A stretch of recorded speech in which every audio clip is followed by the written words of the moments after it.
Goodness T വിയുടെ എല്ലാ മാന്യ പ്രേക്ഷകർക്കും വചനദീപ്തിയിലേക്ക് സ്വാഗതം. ഇന്ന് നമ്മൾ ചിന്തിക്കുന്ന ചിന്താവിഷയം പ്രതീക്ഷയാണ് നമ്മളെയൊക്കെ ജീവിതത്തിൽ ഏറ്റവും കൂടുതൽ നമ്മളെ നയിപ്പിക്കുന്നത്. അതായത് നമ്മളെ മുന്നോട്ട് നയിക്കുന്നത് പ്രതീക്ഷ അല്ലെങ്കിൽ പ്രത്യാശ. ഇത് മനുഷ്യരിൽ മാത്രമല്ല, ഈ പ്രത്യാശ നിലനിൽക്കുന്നത് വൃക്ഷങ്ങളിലും പ്രത്യാശയുണ്ടെന്ന് കർത്താവ് പറയുന്നൊരു മനോഹരമായ വചനമാണ്. അതായത് വൃക്ഷത്തിൽ പ്രത്യാശയുണ്ടെന്ന് ജോബിൻ്റെ പുസ്തകം നമ്മളെ പഠിപ്പിക്കുകയാണ്. ജോബിൻ്റെ പുസ്തകം 14-ാം അധ്യായം 7 മുതലുള്ള വചനം നമ്മൾ വായിച്ചു വരുമ്പോൾ നമ്മൾ കാണുകയാണ്, വൃക്ഷത്തിന് പ്രത്യാശയുണ്ട്, മുറിച്ചാൽ അത് വീണ്ടും തളിർക്കും, അതിന് ശാഖകൾ ഉണ്ടാകാതിരിക്കുകയില്ല, അതിൻ്റെ വേരുകൾ മണ്ണിനടിയിൽ പഴകിപ്പോയാലും അതിൻ്റെ കുറ്റി മണ്ണിൽ കെട്ടുപോയാലും വെള്ളത്തിൻ്റെ ഗന്ധമേറ്റാൽ അത് വീണ്ടും തളിർക്കുകയും ഇളം ചെടി പോലെ ശാഖ പുറപ്പെടുവിക്കുകയും ചെയ്യും. കർത്താവിൻ്റെ വചനം പറയുകയാണ്, വൃക്ഷത്തിന് പ്രത്യാശയുണ്ട്. ശരിക്കും ഈ തിരുവചനം കണ്ടുമുട്ടിയ സമയം മുതൽ ഞാൻ ചിന്തിച്ചത് ഇങ്ങനെയാണ്, ഒരു വൃക്ഷത്തിനുള്ള പ്രത്യാശ ഇന്ന് നമുക്കോ സാധാരണ മനുഷ്യനോ ഇല്ലല്ലോ എന്നുള്ളതാണ്. കാരണം പ്രത്യാശ ഇല്ലാത്തത് കൊണ്ടാണ് ഇന്ന് ആത്മഹത്യയുടെ എണ്ണം വർദ്ധിക്കുന്നത്. കാരണം എൻ്റെ മുമ്പിൽ സാധ്യതകളെല്ലാം അസ്തമിച്ചു, ഇനി എനിക്ക് എന്ത് സാധ്യത, ഇനി ആരെന്നെ സഹായിക്കും? ഈ ഒരു ചിന്ത ഒരു വ്യക്തിയുടെ ജീവിതത്തെ മൊത്തത്തിൽ ആ ഉള്ളിലേക്ക് വലിഞ്ഞു പോവുകയാണ്. ഇനി മുന്നോട്ടില്ല, കഴിഞ്ഞു എന്നുള്ള ചിന്ത അവനെ എത്തിക്കുന്നത് ഒരു ആത്മഹത്യയിലേക്ക്. എന്നാൽ നമ്മുടെ കൺമുമ്പിൽ കാണുന്ന ഒരു വൃക്ഷം, നമ്മൾ ആരും ശ്രദ്ധിക്കാതിരിക്കുന്ന ഒരു വൃക്ഷത്തിൻ്റെ ഉള്ളിൽ അതിൻ്റെ പ്രത്യാശയുണ്ടെന്ന് കർത്താവ് പറയുമ്പോൾ ആ വൃക്ഷത്തിൻ്റെ ഒരു ദയനീയത നമ്മൾ വായിച്ച് കേൾക്കുകയാണ്. ഒരിക്കൽ കൂടി നമ്മളത് ആവർത്തിക്കുകയാണ്, വൃക്ഷത്തിന് പ്രത്യാശയുണ്ട്, മുറിച്ചാൽ അത് വീണ്ടും തളിർക്കും. എന്നിട്ട് പറയുകയാണ്, അതിൻ്റെ പുതിയ ശാഖകൾ ഉണ്ടാകാതിരിക്കുകയില്ല.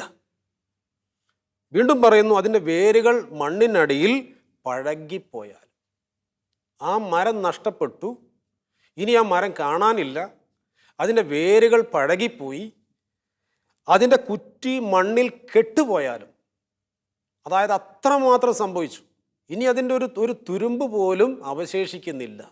ആ അവസ്ഥയിലേക്ക് എത്തിയിട്ടും അതിൻ്റെ ആ ഒരു ഉള്ളിലെ ജീവൻ ഇങ്ങനെ ചിന്തിക്കുകയാണ്, ഇനിയും എനിക്ക് പഴയതുപോലെ വളരാൻ സാധിക്കും, ഇനിയും ഞാൻ ഉയർന്നു നിൽക്കും. ആ ഒരു നാമ്പിൻ്റെ ഉള്ളിൽ ആ ഒരു പ്രത്യാശ അപ്പോഴും വസിക്കുക. എന്നിട്ട് ഇതെങ്ങനെയാണത് വളരുന്നത്? കർത്താവ് വചനം പറയുകയാണ്, വെള്ളത്തിൻ്റെ ഗന്ധമേറ്റാൽ അത് തളിർക്കുകയും ഇളം ചെടി പോലെ ശാഖ പുറപ്പെടുവിക്കുകയും ചെയ്യും.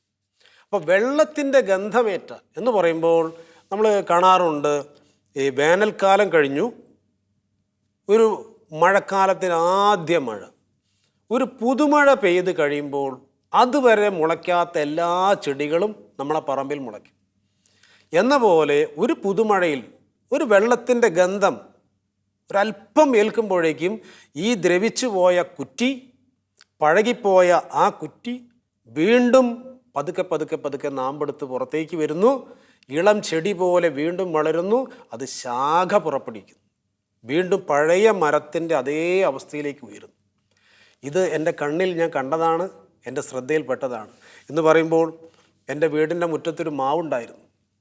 ഈ മാവ് പലപ്പോഴും വെട്ടിക്കളഞ്ഞിട്ട് വീണ്ടും അത് കിളിർത്ത് വരാറുണ്ട്.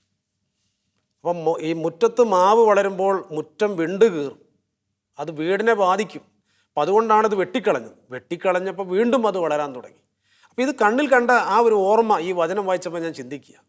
അപ്പോൾ കർത്താവിൻ്റെ പ്രിയപ്പെട്ടവരെ, കർത്താവ് പറയുകയാണ്, വൃക്ഷത്തിന് പ്രത്യാശയുണ്ട്. എന്നാൽ ദൈവത്തിൻ്റെ രൂപത്തിലും ഭാവത്തിലും ദൈവം മെനഞ്ഞെടുത്ത നമുക്ക്, അതായത് മനുഷ്യനാണ് പ്രത്യാശയില്ലാത്തത്. മുറിച്ചാൽ അത് വീണ്ടും തളിർക്കും. എന്നാൽ നമ്മുടെ ജീവിതത്തിൽ ഒരു മുറിവേറ്റാൽ, ഒരു വാക്ക് കൊണ്ടോ അല്ലെങ്കിൽ നോക്ക് കൊണ്ടോ നമുക്കൊരു ക്ഷതം പറ്റി, മാനസികമായിട്ട് നമ്മൾ തളർന്നു, തകർന്നു, ബിസിനസ് പരാജയപ്പെട്ടു, നമ്മൾ പരീക്ഷയിൽ തോറ്റുപോയി.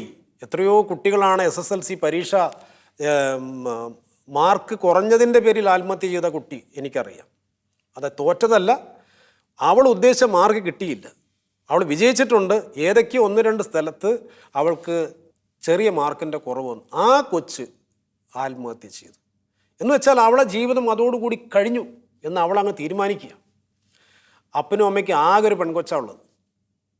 ആ മാതാപിതാക്കൾ ആ ഒരു കണ്ണുനീരിൽ നിന്ന് കര കയറാൻ പെട്ടൊരു പാട്. ഇത് നമ്മുടെ മുതിർന്നവരുടെ ജീവിതത്തിലും ഇതാണ്. ഒരു ബിസിനസ് പരാജയപ്പെട്ടു, അവിടെ ആത്മഹത്യയിലേക്ക് പോകുന്ന എത്രയോ പേരുണ്ട്. പക്ഷെ മരത്തിനുള്ള പ്രത്യാശ മനുഷ്യനില്ലാതെ പോയല്ലോ എന്ന് നമ്മൾ ചിന്തിക്കുമ്പോഴാണ് ഈ ഒരു അവസ്ഥ നമ്മൾ മനസ്സിലാക്കുക. അതായത് നമ്മുടെ കർത്താവിൻ്റെ ജീവിതത്തിൽ, അതായത് കർത്താവ് എവിടെയൊക്കെ അത്ഭുതങ്ങൾ പ്രവർത്തിച്ചോ എന്ന് നമ്മൾ ചിന്തിച്ചു കഴിഞ്ഞാൽ നമുക്കറിയാം, പ്രതീക്ഷ നഷ്ടപ്പെട്ട സ്ഥലങ്ങളിലൊക്കെ കർത്താവിൻ്റെ അത്ഭുതം നടന്നിട്ടുണ്ട്.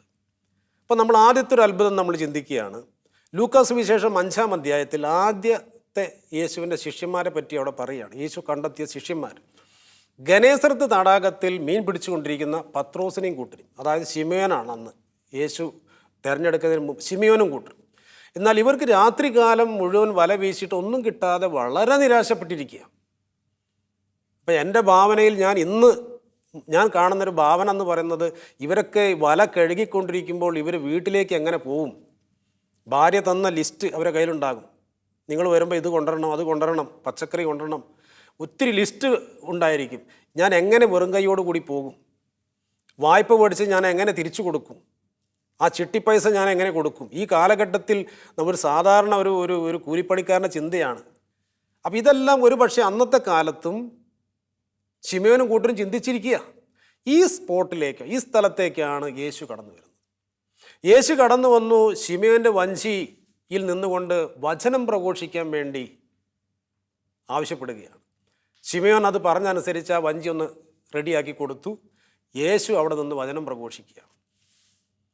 യേശു വചനം പ്രഘോഷിക്കുമ്പോൾ ഈ വല കഴുകിക്കൊണ്ടിരിക്കുന്ന ഈ മുക്കുവന്മാർ, പത്രോസ് അടക്കമുള്ള ഈ മുക്കുവന്മാരെല്ലാം ആ വചനത്തിലേക്ക് നോക്കാൻ തുടങ്ങി. വല കഴുകുന്നതൊക്കെ തൽക്കാലം മാറ്റി വെച്ചിട്ടുണ്ടാവും. യേശുവിൻ്റെ അധരത്തിലേക്ക് നോക്കാൻ തുടങ്ങി. യേശു ദൈവരാജ്യം പ്രസംഗിച്ചു കൊണ്ടിരിക്കുമ്പോൾ ഓരോ വാക്കുകളും ഇവരുടെ ഹൃദയത്തിലേക്ക് ഇങ്ങനെ തുളഞ്ഞ് കയറാൻ തുടങ്ങി. അവിടെ ജീവൻ കടന്നു വരാൻ തുടങ്ങി. കാരണം യേശുവിൻ്റെ വാക്കാണ്.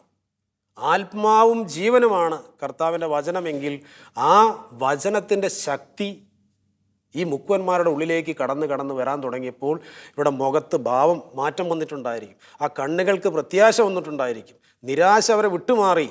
വായ്പ കൊടുക്കേണ്ട കാര്യങ്ങളോ കുടുംബത്തിൻ്റെ കാര്യങ്ങളോ കൊണ്ടുവന്ന ചീട്ടോ എല്ലാം അവർ മറന്നു. യേശുവിൻ്റെ വചനത്തിലേക്ക് മാത്രമായി അവിടെ നോട്ടം.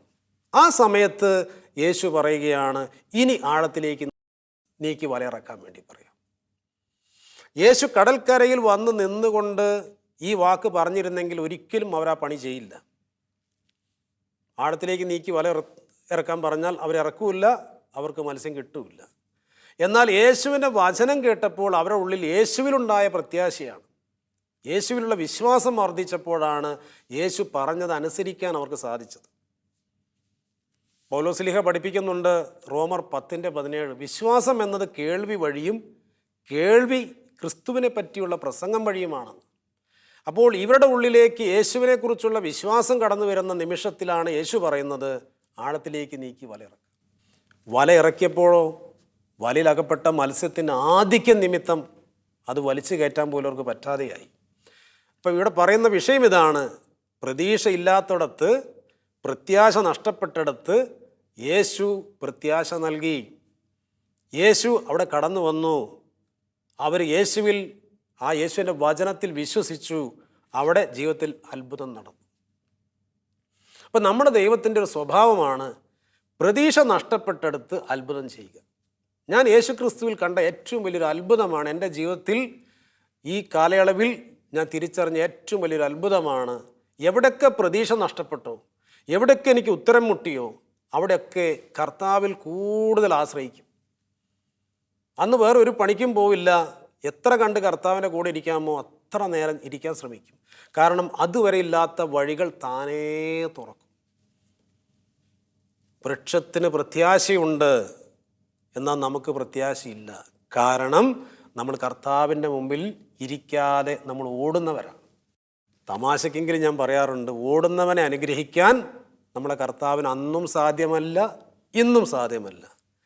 ആരെങ്കിലും കർത്താവിൻ്റെ മുമ്പിൽ ഇരുന്ന് കൊടുക്കാൻ സന്മനസ് കാണിച്ചാൽ കർത്താവ് അത്ഭുതം ചെയ്യും. അവൻ്റെ പ്രശ്നത്തിലേക്ക് കടന്നു ചെല്ലും. അവന് വേണ്ടത് കർത്താവ് കൊടുക്കും. ഇരിക്കുന്നവൻ ആരാണോ അവൻ അനുഗ്രഹിക്കാൻ കർത്താവ് റെഡിയാണ്. അപ്പോൾ ഈ മുക്കുവന്മാരെന്ത് ചെയ്തു? അവർ കർത്താവിൻ്റെ മുമ്പിൽ ഇരുന്നു. യേശു പറഞ്ഞ വചനം മുഴുവൻ അവർ കേട്ടു. അവരുടെ ഉള്ളിൽ വിശ്വാസം വർദ്ധിച്ചു.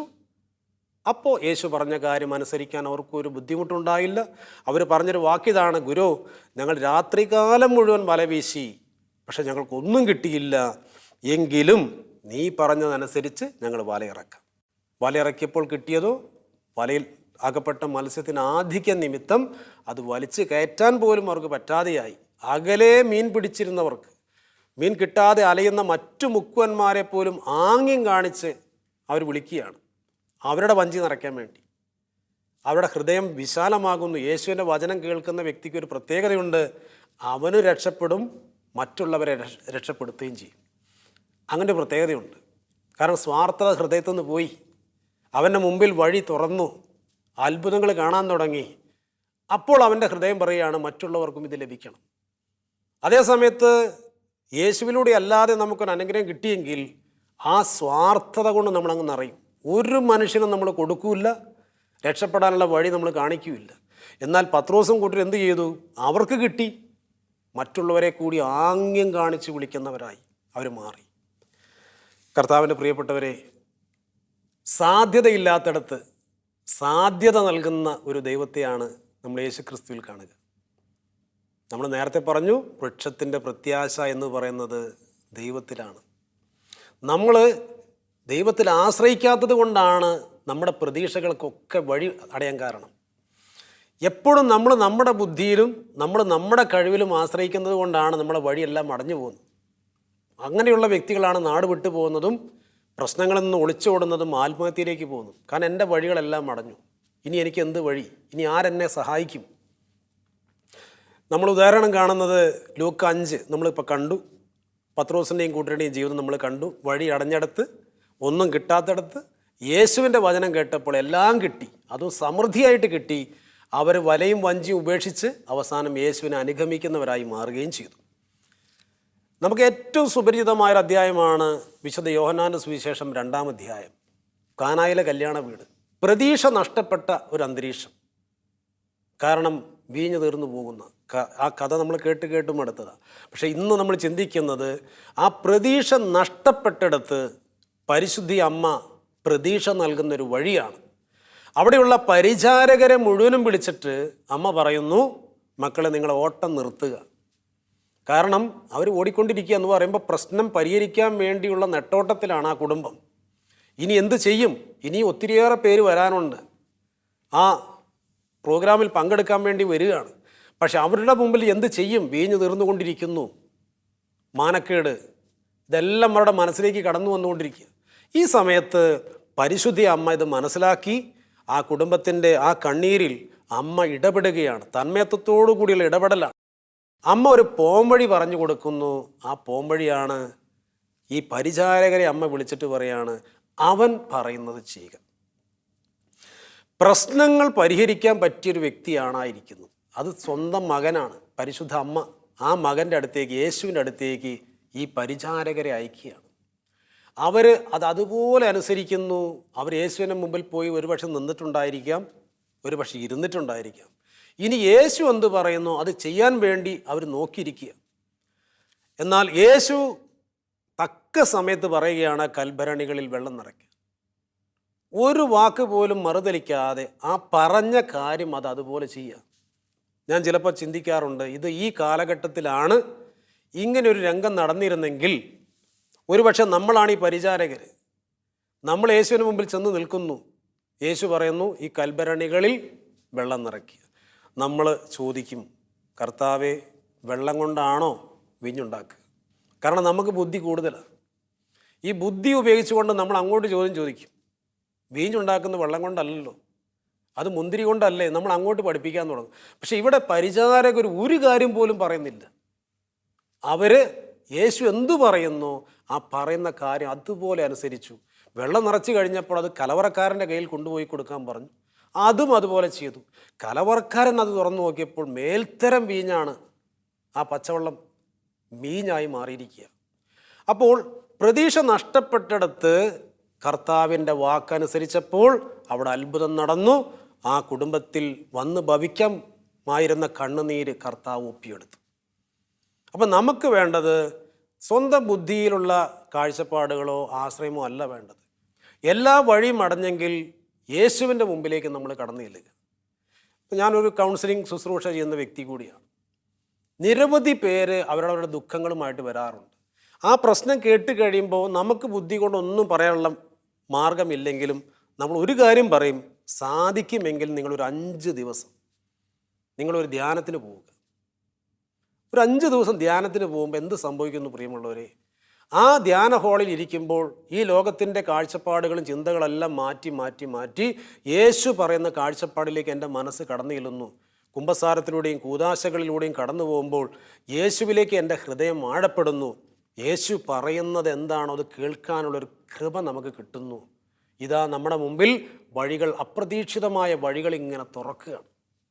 അടഞ്ഞ വഴികൾ തുറക്കും. അതുകൊണ്ടാണ് ധ്യാനം കഴിഞ്ഞ് വീട്ടിലേക്ക് എത്തുമ്പോൾ ഇതാ അത്ഭുതങ്ങൾ നടക്കുന്നതായിട്ട് നമ്മൾ വായിച്ചിട്ടുണ്ട് ഒത്തിരി. വീട് പണിയാൻ കൃപ കിട്ടി, അല്ലെങ്കിൽ വിദേശത്ത് പോകാൻ മാർഗം തെളിഞ്ഞു, 10 വർഷമായിട്ട് കുട്ടികളില്ലാത്തവർ കുട്ടി ഉണ്ടാകുന്നു, വിവാഹം നടക്കാത്തവർക്ക് വിവാഹം നടക്കുന്നു. ഇതെന്താ സംഭവം? അതുവരെ സ്വന്തം ബുദ്ധിയിൽ ആശ്രയിച്ചാണ് ജീവിച്ചതെങ്കിൽ അന്ന് മുതൽ യേശു പറഞ്ഞ വചനം കേട്ടു, ആ യേശുവിലേക്ക് നോക്കാൻ തുടങ്ങി. സങ്കീർത്തകൻ പറയുന്നില്ലേ, അവനെ നോക്കിയവർ പ്രകാശിതരായി. അവനിലേക്ക് നോക്കാതെ നമ്മളിലേക്ക് തന്നെ നോക്കുമ്പോഴാണ് നമ്മുടെ മുമ്പിൽ ഇരുട്ട് വരിക. എൻ്റെ ഈ രംഗത്ത് പ്രവർത്തിക്കുന്ന ഒരു സുഹൃത്തിൻ്റെ ഒരു അനുഭവം ഞാൻ കൂട്ടിച്ചേർക്കുകയാണ്. അദ്ദേഹം ബ്ലേഡിന് പണം കൊടുത്തൊരു കാലം, അങ്ങനെ ജീവിച്ച് മുന്നോട്ട് പോയി. എല്ലാം തകർന്നു തരിപ്പണമായി. 50 ലക്ഷത്തിൻ്റെ മുകളിൽ അദ്ദേഹത്തിന് കടക്കാരനായി മാറി. ഒരു ഹൈന്ദവനായ ചെറുപ്പക്കാരനാണ്. ഇദ്ദേഹം ആത്മഹത്യക്ക് വേണ്ടി ഒരുങ്ങുന്നു. കുടുംബത്തിലുള്ളവർ ഒരുമിച്ച് ആത്മഹത്യ ചെയ്യാൻ വേണ്ടി ഒരുങ്ങുന്നു. എന്നാൽ ഈ സ്ഥലത്ത് ഒരു വ്യക്തി ഇടപെടുന്നു. അദ്ദേഹം ആ വ്യക്തിയെ ഡിവൈൻ ധ്യാന കേന്ദ്രത്തിലേക്ക് അയക്കുന്നു. ഡിവൈൻ ധ്യാന കേന്ദ്രത്തിൽ ഇവിടെ വന്ന് വചനം കേട്ട് ആ വ്യക്തിയുടെ ഹൃദയത്തിൽ ഒരു അനക്കവും സംഭവിച്ചില്ല. 3, 4, 5 ദിവസം കഴിഞ്ഞിട്ട് അദ്ദേഹത്തിന് ധ്യാനത്തിൽ നിന്ന് പോകണം, എങ്ങനെയെങ്കിലും ഇവിടുന്ന് ഇറങ്ങിപ്പോകണം. ഈ സ്തുതിപ്പ്, പാട്ട്, കയ്യടി ഇതൊന്നും അംഗീകരിക്കാൻ പറ്റുന്നില്ല. പക്ഷെ ഇങ്ങനെ മുന്നോട്ട് പോകുമ്പോൾ ആ വിരക്തിയുടെ സമയത്ത് അദ്ദേഹത്തിൻ്റെ ഹൃദയം ഒരു വ്യക്തിയിൽ ഉടക്കി.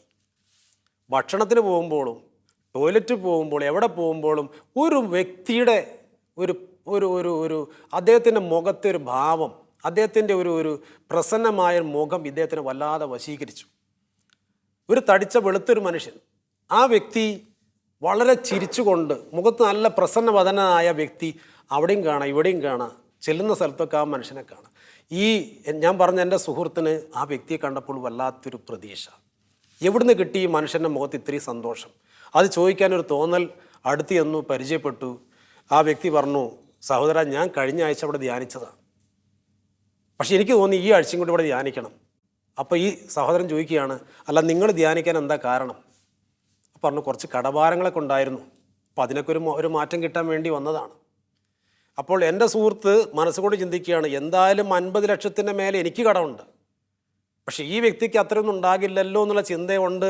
ഈ വ്യക്തി ചോദിച്ചു, അല്ല ചേട്ടാ, നിങ്ങൾക്ക് എത്ര കടമുണ്ടെന്ന് ചോദിച്ചു. ഇല്ല, കൂടുതലൊന്നുമില്ല, ഒരു 4-4.5 കോടി രൂപ. 4.5 കോടി രൂപയുള്ള വ്യക്തിയാണ് ഈ പുഞ്ചിരിച്ച് കുലുങ്ങി നടക്കുന്ന ഒരു വലിയ വയറിൻ്റെ ഉടമയാണ്, വലിയൊരു ശരീരത്തിൻ്റെ ഉടമയാണ്. അദ്ദേഹത്തിൻ്റെ ആ നടത്തും ആ മുഖഭാവവും ഈ വ്യക്തിയിൽ പ്രതീക്ഷ ഉണ്ടാക്കി. അപ്പം 4.5 കോടി രൂപ കടമുള്ള മനുഷ്യൻ ഇത്രയും ചിരിച്ച് സന്തോഷിക്കണമെങ്കിൽ ഇവിടെ എന്താണ് നടക്കുന്നതെന്ന് അറിയാനുള്ള ജിജ്ഞാസ എൻ്റെ സുഹൃത്തിനുണ്ടായി. പിറ്റേത്തെ ആഴ്ചയിൽ വീണ്ടും ധ്യാനത്തിൽ ഒന്നുകൂടി പങ്കെടുത്തപ്പോൾ അദ്ദേഹം ശരിക്കും ആ ധ്യാനത്തിൽ നന്നായിട്ട് മുഴുകി. കർത്താവിൻ്റെ വചനങ്ങൾ ഓരോന്ന് കടന്നു വന്നു. ചുരുക്കി പറഞ്ഞാൽ ധ്യാനകേന്ദ്രം വിട്ടുപോയ ആ വ്യക്തി സുവിശേഷ വേലയിലേക്ക് ഇറങ്ങി തിരിച്ചു. ഇന്നറിയപ്പെടുന്നൊരു ധ്യാന ഗുരുവാണ്. അദ്ദേഹം പറയുന്നു, എൻ്റെ കടങ്ങളെ കർത്താവ് ഘട്ടം ഘട്ടങ്ങളായിട്ട് വീട്ടി, എനിക്ക് എന്തെല്ലാം നഷ്ടപ്പെട്ടോ അതും കർത്താവ് തിരിച്ചു തരാൻ തുടങ്ങി. ഇതാണ് പ്രിയമുള്ളവരെ, പ്രതീക്ഷ നഷ്ടപ്പെട്ടെടുത്ത് ആത്മഹത്യയുടെ വക്കിൽ നിന്നാണ് ആ സുഹൃത്തും കുടുംബവും കരകയറി വന്നത്. യേശുവിലേക്ക് തിരിഞ്ഞു. സ്വന്തം ബുദ്ധിയെ മാറ്റിവെച്ചു. രക്ഷപ്പെടാനുള്ള ഒരു വഴിയില്ലാത്തടത്ത് രക്ഷപ്പെടാനുള്ള മാർഗം കർത്താവ് ഒരുക്കി കൊടുത്തു. ഈശോയുടെ പ്രിയപ്പെട്ടവരെ, വിശുദ്ധ യോഹന്നാന്റെ സുവിശേഷം 6-ാം അധ്യായത്തിൽ നമ്മൾ കാണുന്നുണ്ട് 5 അപ്പവും 2 മീനും ഈശോ 5000-ങ്ങൾക്ക് കൊടുത്ത ഒരു സംഭവ കഥ. ഈ കഥ അല്ലെങ്കിൽ ഈ അനുഭവം ഞാൻ വായിക്കുമ്പോൾ എൻ്റെ ഹൃദയത്തിൽ വരുന്നൊരു ചിന്തയാണ്, ഈ 5 അപ്പവും 2 മീനും കൊടുത്തതൊരു ബാലനാണല്ലോ. ആ ബാലൻ്റെ കയ്യിൽ എങ്ങനെ 5 അപ്പവും 2 മീനും വന്നു? എത്രയോ 5000-കണക്കിന് 1000-കണക്കിന് പുരുഷന്മാരും സ്ത്രീകളുമുള്ള ആ സ്ഥലത്ത് ഈ ബാലൻ്റെ കയ്യിൽ എങ്ങനെ ഈ 5 അപ്പവും 2 മീനും വന്നു? ഇത് എൻ്റെ ഉള്ളിൽ ഒരു ചിന്തയാണ്. അപ്പം എനിക്ക് കിട്ടിയൊരു ഉത്തരം ഇതാണ്. വീട്ടിൽ നിന്ന് ഈ ബാലൻ്റെ അമ്മ കൊടുത്തു വിട്ടതാണ്. വചനം കേൾക്കാൻ വേണ്ടി പോകുമ്പോൾ ഭക്ഷണം കൂടി ഇരിക്കട്ടെ, കൊടുത്തു വിട്ടു എന്ന പോലെ ഈ മുതിർന്നവരും ഭക്ഷണം കൊണ്ട് വന്നവരാണ്. അവരുടെ കയ്യിലും പൊതിച്ചോറോ അല്ലെങ്കിൽ മറ്റു പലതും ഉണ്ടാകാം. എന്നാൽ വചനം കേട്ടുകൊണ്ടിരിക്കുമ്പോൾ ഈ പൊതിയിലുള്ളതും അവർ കഴിച്ചു, വചനവും കേട്ടു. ഇത് രണ്ടും കൂടി ഒരുമിച്ച് നടന്നപ്പോൾ എന്തായി? അവരെ കൈവശമുണ്ടായിരുന്ന ഭക്ഷണം പെട്ടെന്ന് തീർന്നു പോയി. പക്ഷേ ഈ ഒരു കൊച്ചു ബാലൻ്റെ ഹൃദയം യേശുവിലേക്ക് മാത്രം നോക്കി, യേശുവിന് അധരത്തിലേക്ക് മാത്രം നോക്കിയപ്പോൾ അവൻ്റെ കൈവശമുണ്ടായിരുന്ന ഭക്ഷണത്തിൻ്റെ കാര്യം പോലും അവൻ മറന്നുപോയി. ഭൗതിക ഭക്ഷണം അവൻ മാറ്റിവെച്ചു, ആത്മീയ ഭക്ഷണം കൊണ്ട് അവൻ നിറഞ്ഞു. പക്ഷെ മുതിർന്നവരുടെ കാര്യമോ? അവർ ഭക്ഷണവും കഴിച്ചു, യേശുവിൻ്റെ വചനവും കേട്ടു. നമ്മളെ സ്ഥിതി എങ്ങനെയാണ്? നമുക്ക് യേശുവിനെയും വേണം, നമുക്ക് ഈ ലോകത്തിലെ പലതും വേണം. രണ്ടും നമുക്ക് വേണം. യേശുവിനെ മാത്രം നമുക്ക് പോരാ. ആ ബാലൻ്റെ ഹൃദയം യേശുവിലേക്ക് വളർന്നപ്പോൾ ആ 5 അപ്പവും 2 മീനും യേശു ആവശ്യപ്പെട്ടപ്പോൾ അവന് കൊടുക്കാൻ ഒരു മടിയുണ്ടായില്ല. സാധാരണ കുട്ടികളൊന്നും അങ്ങനെ കൊടുക്കുന്ന സ്വഭാവക്കാരല്ല. എന്നാൽ സ്ലീഹന്മാർ വന്ന് ചോദിച്ചപ്പോൾ ആ ബാലനെ ചൂണ്ടിക്കാണിച്ച് യേശുവിനോട് പറയുകയാണ്, ഇവിടെ ഒരു ബാലൻ്റെ കയ്യിൽ 5 അപ്പവും 2 മീനും ഉണ്ട്, അത് കൊണ്ടുവരാൻ യേശു പറഞ്ഞപ്പോൾ അവനത് കൊടുക്കുന്നു. അപ്പം അവൻ്റെ ഹൃദയത്തിലെ ആ ഒരു ആഴമായ വിശ്വാസം എത്ര വലുതാണ്! കാരണം അവൻ യേശുവിലേക്ക് മാത്രമേ നോക്കിയുള്ളൂ. അവൻ ഈ ഭക്ഷണത്തിലേക്ക് നോക്കിയില്ല എന്ന് ഞാൻ വിശ്വസിക്കുന്നു. അതുകൊണ്ട് നമ്മുടെ നോട്ടം യേശുവിലേക്കാകട്ടെ. പ്രതീക്ഷ നഷ്ടപ്പെട്ട വ്യക്തിയാണോ നീ ഏതെങ്കിലും വിഷയത്തിന് മുമ്പിൽ അന്താളിച്ച് നിൽക്കുന്ന വ്യക്തിയാണോ? ഞാൻ എന്ത് ചെയ്യും? മകളുടെ വിവാഹമാണ് വരുന്നത്, ഒരു വീട് എനിക്കില്ലല്ലോ, ഞാൻ എന്ത് ചെയ്യും? ഇത്രയും കടം എനിക്കുണ്ടല്ലോ, ഞാൻ എങ്ങനെ വീട്ടും? ഇത്തരം ചോദ്യങ്ങൾക്കൊരൊറ്റ മറുപടിയുള്ളൂ, കർത്താവായ യേശു. അവനെ നോക്കിയവർ പ്രകാശിതരായി. പക്ഷെ അവനെ നോക്കാതെ നിൻ്റെ കടത്തിലേക്കും നിൻ്റെ പ്രശ്നത്തിലേക്കുമാണ് നീ നോക്കിയിരുന്നെങ്കിൽ ഒരു കാലത്തും നമ്മൾ രക്ഷപ്പെടുകയില്ല. അതുകൊണ്ട് ആ വൃക്ഷത്തിൻ്റെ പ്രത്യാശയിലേക്ക് നമുക്ക് തിരിച്ചു വരാം. വൃക്ഷത്തിന് പ്രത്യാശയുണ്ട്. അത് മുറിച്ചാൽ വീണ്ടും തളിർക്കും. അതിൻ്റെ കുറ്റി മണ്ണിൽ കെട്ടുപോയാലും അതെല്ലാം നശിച്ചു പോയാലും ഒരു വെള്ളത്തിൻ്റെ ഗന്ധമേറ്റാൽ വീണ്ടും അത് പുഷ്പിക്കും, വീണ്ടും അത് വളർന്നു വരും. ഈ ഒരു തിരിച്ചറിവ് നമ്മൾ ഓരോരുത്തരുടെയും ഹൃദയത്തിലുണ്ടാകട്ടെ. നമുക്കൊരു നിമിഷം പ്രാർത്ഥിക്കാം. കർത്താവായ ഈശോയെ, എൻ്റെ ജീവിതത്തിൽ ഞാൻ കടന്നു പോകുന്ന ഈ വഴിത്താരയിൽ ഒരുപാട് പ്രതിസന്ധികളും പ്രശ്നങ്ങളിലുമാണ് കർത്താവെ ഞാൻ. എനിക്ക് പ്രാർത്ഥിക്കാൻ പോലും പറ്റുന്നില്ല. എൻ്റെ മുമ്പിൽ എല്ലാ വഴികളും അടഞ്ഞിരിക്കുകയാണ്. എന്ത് ചെയ്യണമെന്ന് എനിക്ക് അറിഞ്ഞുകൂടാ.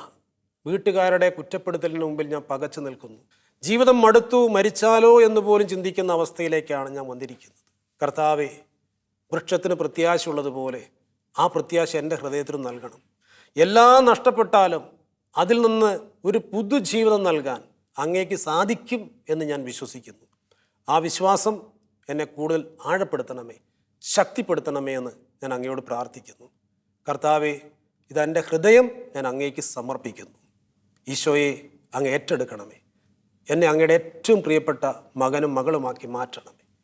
ആ ഒരു ചൈതന്യത്തിൽ ജീവിക്കാൻ കൃപ നൽകണമേ എന്ന് പ്രാർത്ഥിച്ചുകൊണ്ട് നമുക്ക് കർത്താവിനെ മഹത്വപ്പെടുത്താം. യേശുവേ നന്ദി, യേശുവേ സ്തുതി, യേശുവേ ആരാധന. Praise the Lord.